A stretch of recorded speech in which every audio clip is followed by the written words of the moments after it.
10, 9, 8, 7, 6, 5, 4, 3, 2, 1, 0.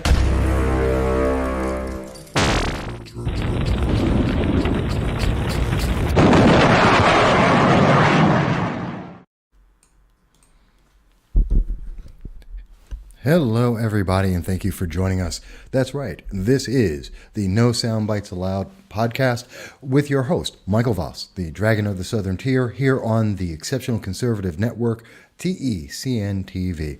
And I am happy to be here with you again on our regular program. Today is Thursday, the 25th of April, and it is 1 p.m., actually 1:07, and I'm happy to be here with you guys. It is always good to be with you, and I thank you, each and every single one of you, for being here with me, because you make the difference.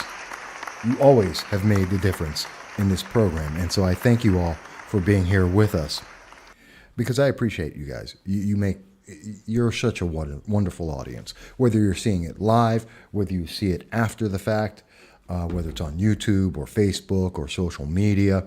I always am happy to have you around, and I always love to see your comments on everything that I do and everything that we cover here, because you guys have some really interesting things that you say sometimes.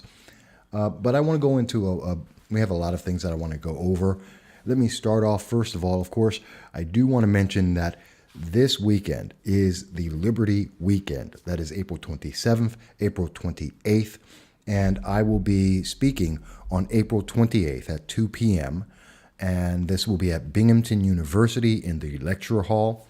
This is being brought to us by the Binghamton University College Libertarians and jointly with the Binghamton University College Republicans.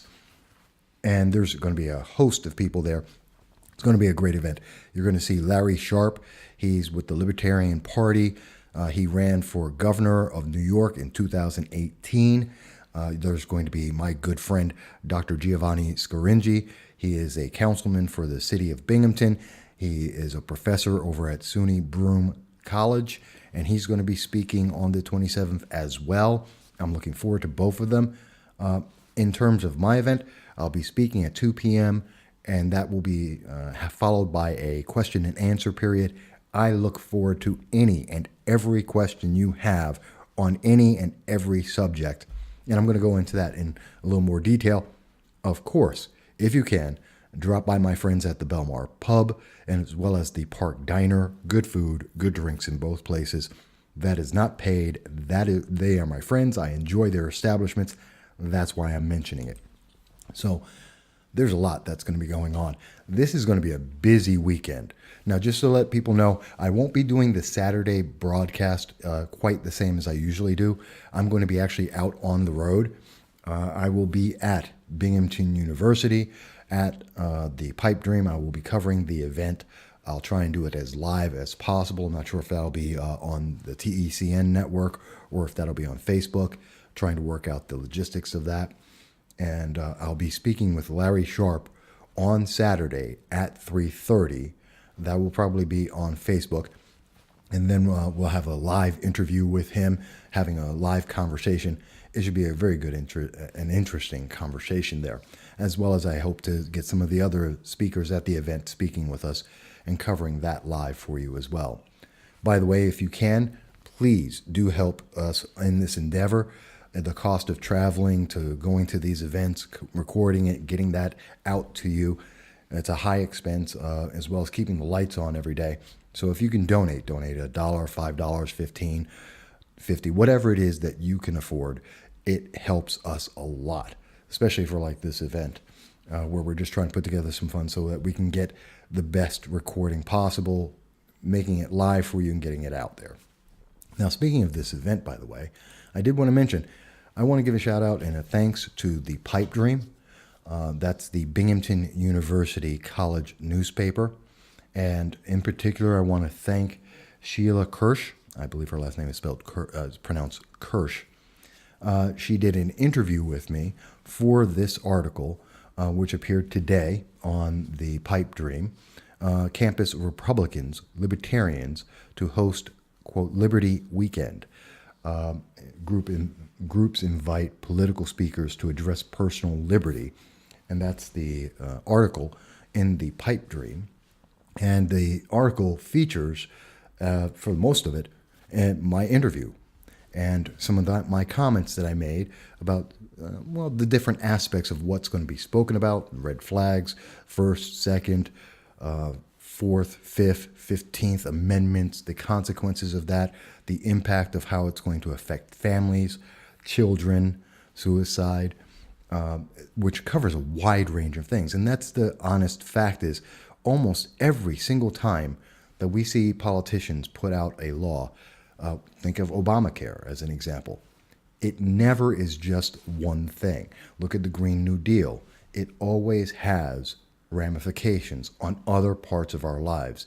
It is never as simple as, well, it's just going to take care of that. It never does. It always has other impacts. And many of these laws are built around the idea that they're supposed to affect other things. They're not just going to try, and we're always promised it's going to make everything fine. You're going to be fine. You'll be safer than ever before. You'll have free medication. You'll never get sick again. You won't have any debt. You don't have to work hard. We get promised all these kinds of things. And yet, that never happens, and there's always complications. There are always other aspects that happen as a result of these laws.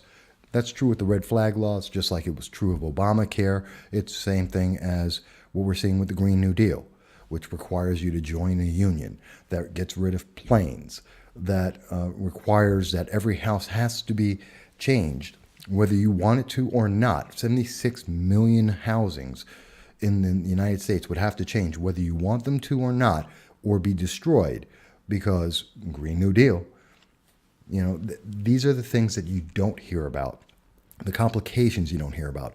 Like when Obamacare got passed, when the Obama stimulus got passed, 344,000 people lost food stamps because of it, because the politicians didn't think it through, because these are the consequences of what they're doing.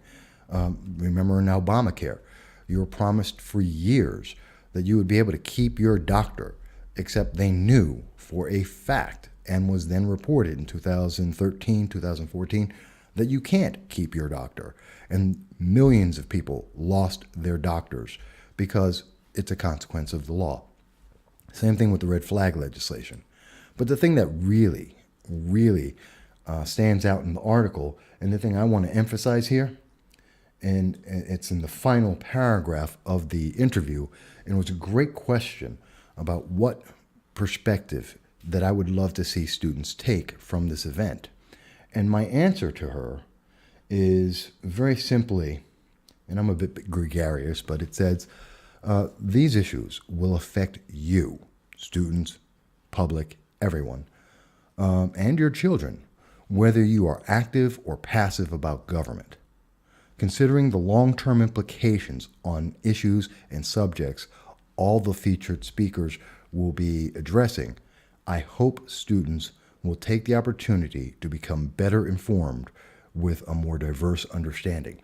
That is critical. That is critical, and that is the thing I want people to take away from this. Whether you are involved in politics, whether you're an advocate, whether you're just a voter, whether you do or do not vote, it will affect you. And when people tell you your vote doesn't matter, it affects you even more. Because even if you don't agree with something, or even if you do, you have no impact. You're no longer part of the conversation. You're not part of the equation. You may have the best answer in the universe to address taxes, or to solve gun violence, or to, income equality, whatever it may be. You may have it. You may have that answer. And if you tell no one, if you don't voice yourself, if you don't make the vote, then it will never happen. No politician pays attention to you. They don't care. They only care about those who are voting and those who are donating. That is a fact of elections. Elections at this point are based on who's voting and who's donating. Those are the people who matter. 3 out of 10 voters. One of them is making donations big. One is making small donations, and the third is just regular voters who don't donate at all. Those are the 3 out of 10 people that in America that politicians pay attention to.